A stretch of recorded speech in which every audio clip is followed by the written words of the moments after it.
Hey y'all, it's actually Booktubers Mentioned and I am back with another video. As you can see from the title of this video, I am here to recommend some queer comics and graphic novels. So this is a video that I'm doing in collaboration with Shae from Shae Geeks Out. We decided to do this collaboration project, and you will be getting a series of videos from us in which we give you recommendations based on specific themes, but Shae is going to be doing manga and I am going to be doing comics and graphic novels. So we're gonna go ahead and get started. We are doing 5 recommendations for each video. So a couple of these I have talked about before, I think.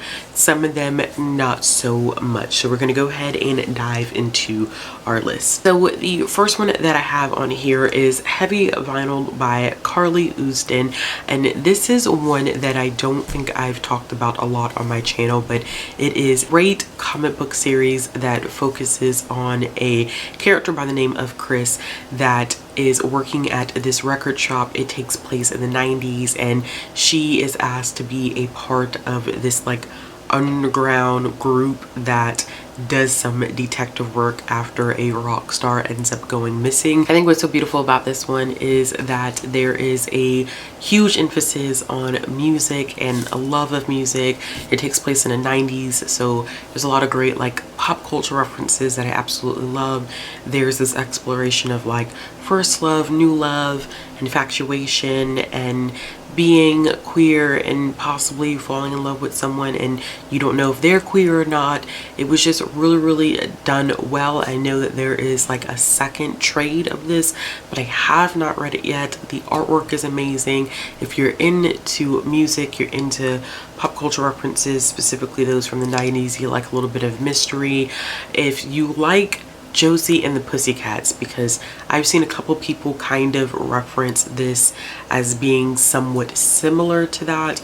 If you're a fan of that group, I definitely would recommend checking this one out. I had to include another Carly Usdin because I just love their work so much.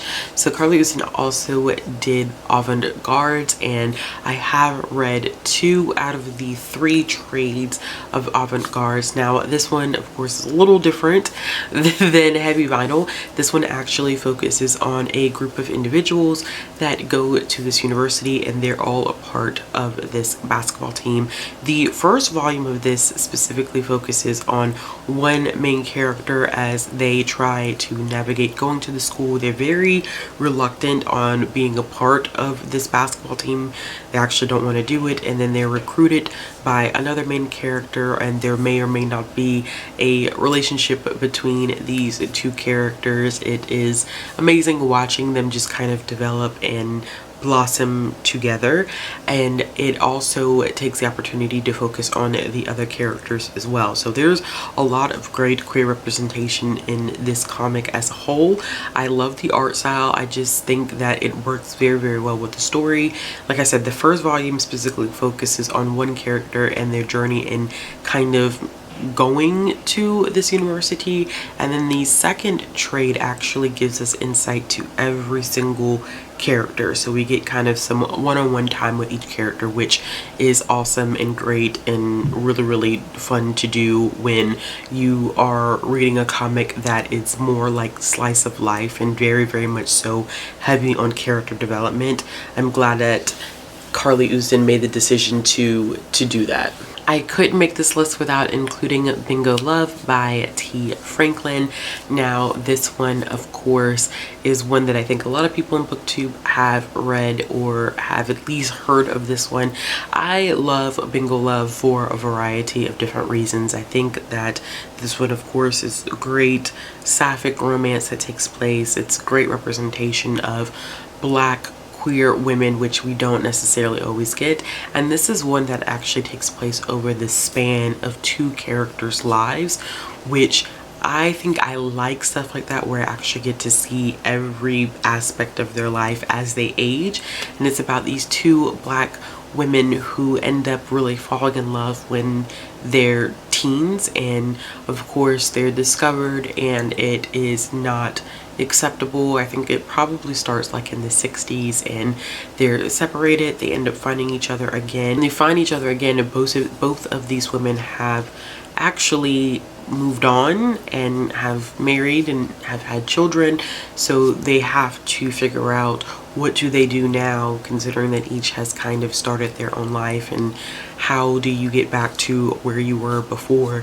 The artwork is amazing. This is one that's probably going to tug at your heartstrings a little bit because of the emotional impact that is in there, but it is great. I wish that we were getting a second volume of this, but I highly doubt it's going to happen. I know that T. Franklin did a Kickstarter for the first volume, and eventually it was distributed by Image, but I don't think that they were able to get the funds to do the second volume, so it's unfortunate. I wish Image would have kind of just picked it up if they were going to distribute it. I wish they would have just published it and had gone from there. For my fourth recommendation, I have Paper Girls by Brian K. Vaughan. I highly recommend this one. I actually have done a full review on all 6 volumes of Paper Girls on my channel, so I'll make sure I link that in the card symbol above. Paper Girls is super cool. It's different. So where Heavy Vinyl was like 90 vibes, Paper Girls is definitely 80s vibes. So it really is about these 4 young girls who are running a paper route in the 80s. So if you like 80s pop culture, like you like 90s pop culture, then this actually would be the comic for you to check out. It has some time travel elements because they end up finding a device and they end up time traveling, and I think that a lot of people read like the first couple of volumes of Paper Girls and they're like, this makes no sense. And I think anytime that you do like time traveling, somewhere along the ways it kind of gets confusing, and I'm not gonna lie, this does, but stick with it because all of it makes sense by the time you get to volume 6. It all adds up, it all makes sense, it's all there, it's all logical. It doesn't stay in confusion by the time that you finish it. So this is one that I absolutely love. The artwork was, I mean, perfection. Just the tones that were used to represent different parts of the timeline. It was darker in color in a lot of places, but also like rich and in color, and the relationship that comes out of this, the queer representation that comes out of this is very intriguing, the way that it develops and unfolds, because you are dealing with 4 girls who are about 12 years old, so hitting puberty and doing a lot of self-discovery, and in somewhere in that self-discovery we do find a character that is dealing with the fact that they may identify as queer and they're not sure about it, and being queer in the 80s and what that would actually mean. So I think that it was handled very well. I loved it. One of my favorite comic book series of all time. Definitely check it out.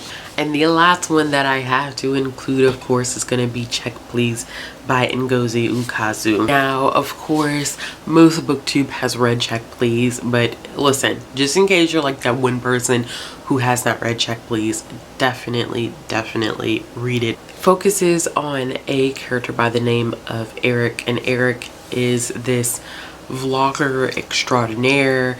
He is a former junior figure skating champion, and he's a very talented pastry baker.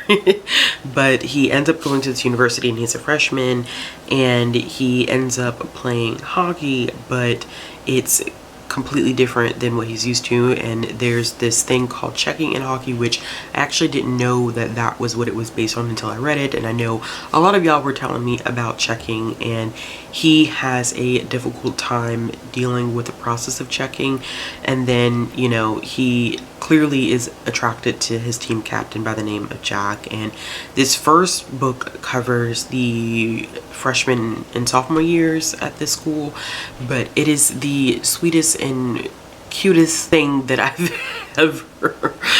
ever read. The art is absolutely marvelous, and I cannot wait to read the second one. All right, y'all, so that is it. Those are my 5 queer comic book graphic novel recommendations. I hope you all have enjoyed. There are some, of course, that I've read that are not included on this list, so we just decided to keep it to 5. But if you want more recommendations, let me know in the comment box below. If you like this video, give it a thumbs up. If you want to see more content from me, click the subscribe button, hit the bell for notifications, and I will be back with another video soon. Bye.